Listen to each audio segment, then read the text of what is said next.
Welcome back. You're still tuned in to Salam Media, and this is Salam Media Highlights. The time is 15 minutes before the top of the hour, 3 p.m., and we're going to be diving into a very compelling and contentious issue that has stirred significant debate both locally and internationally.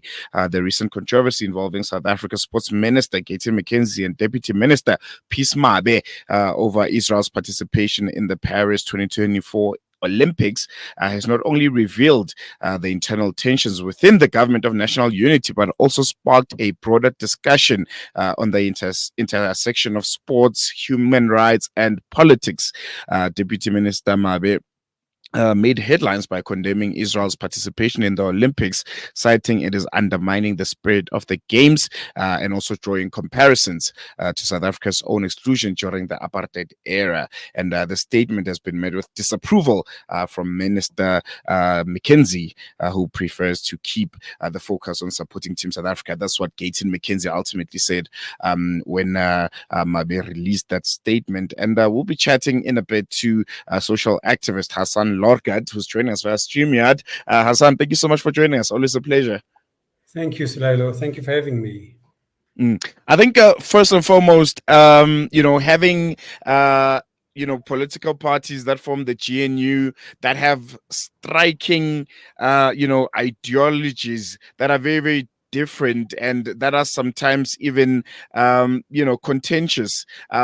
Has this always something that was coming, especially when it comes to Palestine, when you have one minister on the other hand who's pro-Palestine, is very clear about it, and you have another minister on the other hand who's pro-Israel and is also very unequivocal when it comes to showing it. Was this expected, GNU, when it comes to Palestine, that there's always going to be two people who are essentially in the same government framework going head to head? Sulailo, I think that Gayton McKenzie is making a mistake.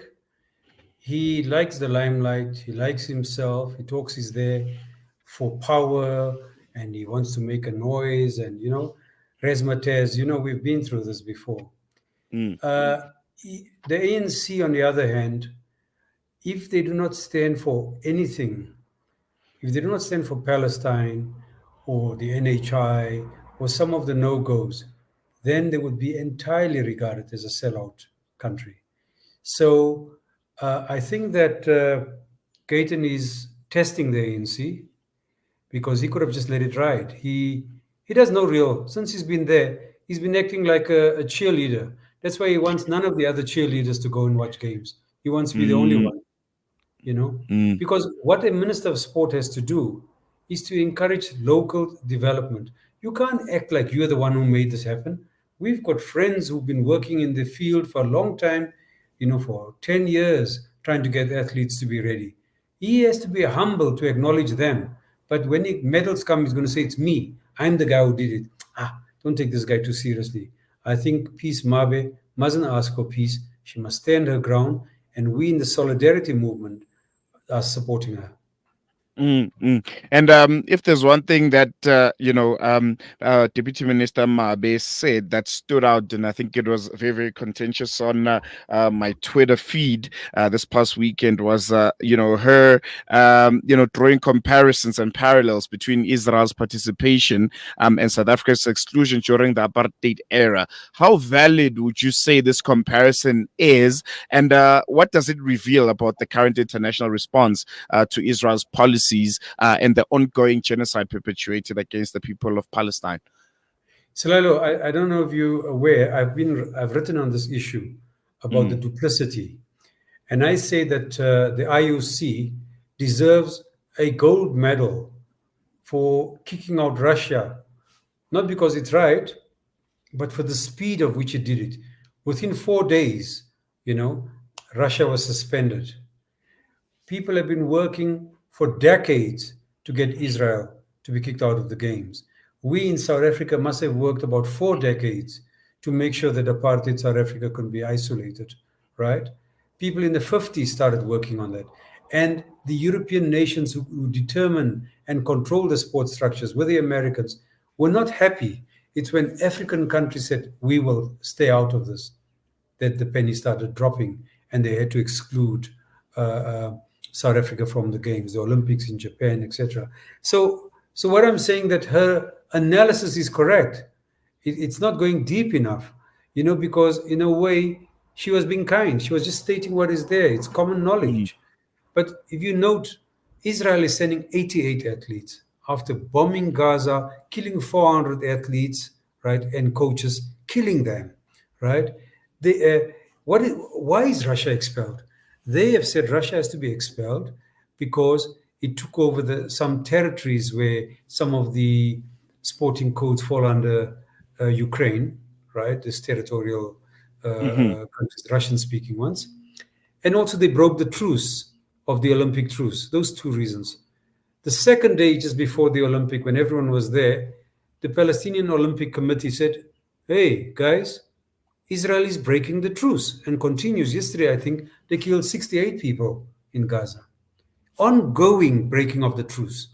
The argument doesn't count.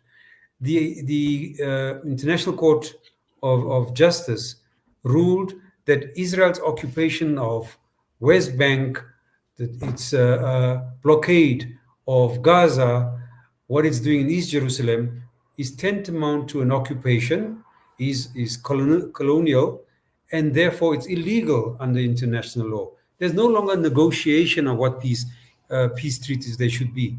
This is illegal in terms of international law, and therefore it is a theft of territory.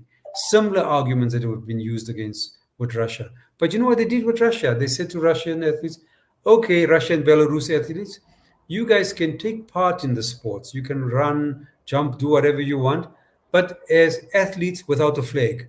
You'll be neutral athletes, right? And they wanted these athletes to speak out against their own governments, to say, I do not support the government. How can you go say that and go back to Russia? mm, Essentially, they're forcing people to leave their homelands.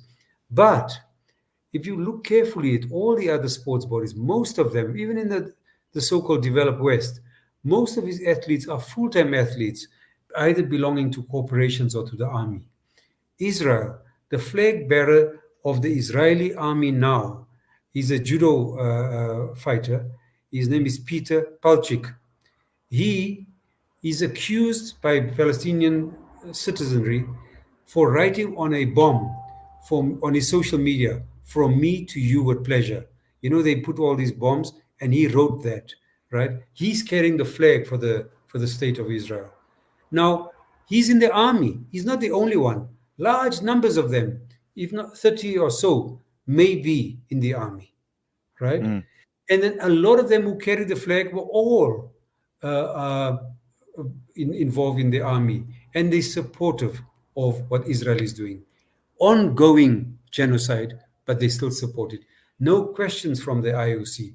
FIFA, when people put the red card campaign forward, they kick for touch and they wait. They say we will discuss it in August because they want people not to be present, the emotions to settle down, and then they'll go on for another year supporting a genocidal state. So mm, this is the duplicity that we're dealing with. The minister did well by stating a very moderate position, but I must remind both the minister and the deputy minister, sorry, who said this. She did well by speaking out, but her views are not going far enough, mm, right? They are not ministers of sport. They are ministers of sports, art, and culture. We really want to meet this minister. She's got to read books, come to said reading clubs. She's got to talk about community development in a broader sense. And we want to make sure that our swimming pool in Indonesia, in Soweto, there are more. We've been through this discussion before. mm, That is where they should be. Being a cheerleader for the Bokke or going somewhere, that's easy, that's cheap. Anyone can do it. That's why they mm, don't want Mama Joy to go there, because she's taking their role. No, he's not Mama Joy. He's got to do real development work. Maybe he wants to be Papa Joy. Who knows? Right. Yeah. If there's one thing that he said, Gayton McKenzie, is him expressing his desire to keep politics out of the Olympic focus, and as a and quote unquote rally behind Team South Africa. Is it possible? Is it possible to not include politics and current affairs when it comes to sport? How far do the two intersect? That's a cheap line that is adopting to neutralize Deputy Minister Mabe. It's a cheap line. He knows the reason why white people play sport today internationally, and a lot of them are white, must say thanks to us, who fought, who were banned, boycotted, fought to isolate South Africa so that it changes. So that is the first. They are creatures of our struggle. They are our children. They were born from the resistance of black people. So, and that was politics. So he should not say don't talk politics. He should say who else can we help who are suffering like us, right? And how Mm, do we acknowledge those victims? How do we praise Hassan Hawa, the various people who played in Sekos, Frank van der Horst, various people who are coaching unknown teams in our leagues? How do we acknowledge those unsung heroes and heroines? That's what he should do, and that is politics. The fact that Model C schools and private schools have the top athletes and facilities, we've discussed this, is mm, politics. And in our township schools got nothing. They grow grass. In fact, when I was in the teachers union, there was a choice that some people were beginning to consider. Do we grow food or have a football pitch? I mean, what a choice is mm. that? What a choice. Wow. Yeah, and that was the time when Qadar Asmal was there. You know, that quite clearly that people need nutrition to live a decent life, to play sport, recreate, become a better person of yourself. But there's something that these guys hate. They don't want to see poor people do well, and that's his problem. So politics is intrinsic to our lives. But what he was also doing was he was playing towards the gallery, playing to the white elite. Oh no, I'm just a year for sport. That's what they want. In fact, I was on another public broadcaster one last 2 weeks ago, and I said to them, when I go to the websites of all these national sports bodies, you would imagine that you're coming from a country that never had a struggle. You go to Cricket SA's website, you won't see the boycotts. You go to rugby, you won't see the protest marches, the police entering into the fields, beating up athletes, John Minto and other protesters. You don't see any of that. You might as well be on the moon. So our Mm, aim is to stop that a political understanding, but an acknowledgement of who we are. And you found that Dumisa and Seveza in his hearings wanted an acknowledgement in cricket, an acknowledgement of the struggle of those who came before.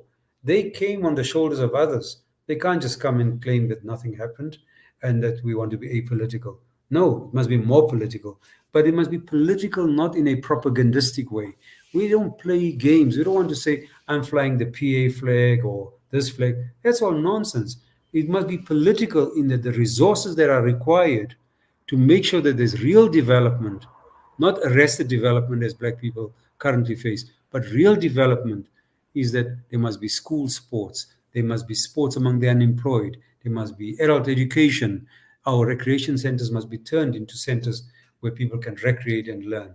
Then these mm. guys are doing their work. But he's in Mbongi. We don't need Mbongis. In Zimbongi. Hi.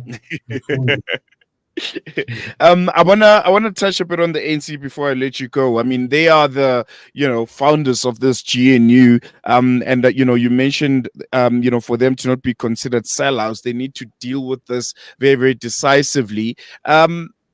What would be the perfect approach for the ANC when it comes to dealing with this kind of loggerhead between a minister from one party and a minister from their own party, after they said very very unequivocally so that they won't be changing their stance on any of their policies, whether it's international relations or anything local.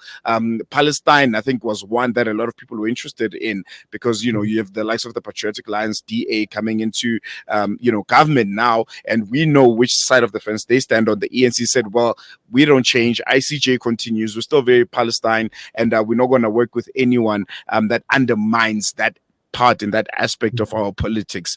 How do you respond now to show that you're still fully committed to the cause of the Palestinian people, as you initially stated? I mean, the ANC I'm not saying that they're not on a slippery slope down, right? They're trying to defend themselves. I'm saying if they want to maintain some modicum of respectability, they have to make sure that there's a national quality public health, national health insurance. They must make sure that the schools start working for the poorest, and money shouldn't be the criteria. Kids have to have a decent meal at schools. Those are the basic stuff that they're putting money in, but not getting to work. So they've got to turn it around. There's nothing there to sell out. The money is going, but we're not getting the results. And that the NHI, it looks like the DA are trying to oppose it. They must stand their ground. But in terms of sport, there must be sport for national solidarity, international solidarity, national development. We should start rebuilding communities, because if we play late at night in our casis, we start knowing that it's safer. I keep saying this to you, that 6 o'clock in Lens, when it gets dark where I'm from, right, is very different from where I'm sitting now. That in the white areas where there's hyper security in it, 6 o'clock at least people are at least finding they can walk in the neighborhood. In our Go for it. places, we just lock up. We lock up. So the community must be safe, and sports, bringing people together, will help to rebuild communities and solidarities at the very basic level. And we need coaches in these schools. When a kid does well, don't take out the jewel and put them into Grace College or somewhere. Develop the school where these kids are coming out of, and that's how we develop excellence, So, yeah. We're going to leave it there, Hassan. Thank you so much for giving us your time. Always a pleasure chatting to you here on Salam Media. Thank you, Salalo. Well, there you have it there. The GNU, there's starting to be cracks. Are there cracks forming within the GNU? We knew that the issue of Palestine is one that was going to be very, very contentious because you have the Patriotic Alliance on one end. They have the Ministry of Sport and Arts and Culture, their leader, Gayton McKenzie, the main man in that department. And then you have Peace Mabe coming from the ANC, which themselves, they said, we are pro-Palestine. Nothing's going to change whether we're in or out of the GNU. That's a non-negotiable. And then you have Gayton McKenzie on the other hand, who time and time again has showed that, he's very, very pro-Israel. And now the two are not supposed to run a ministry with, very differing ideologies. So in my opinion, this has all been the making of the ANC. And as Hassan mentioned, they need to come out very, very strong to make sure that, they are not considered sellouts because they've said they're the ones unopposed.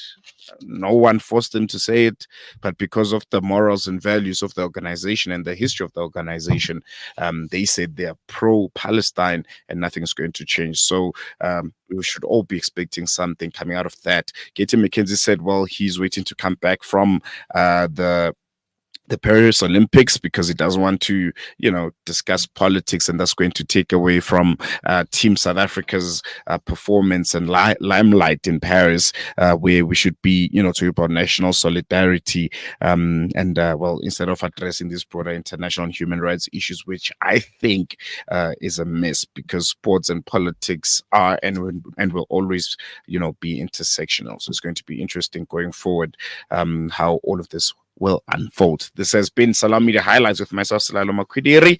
We'll see you a bit after this.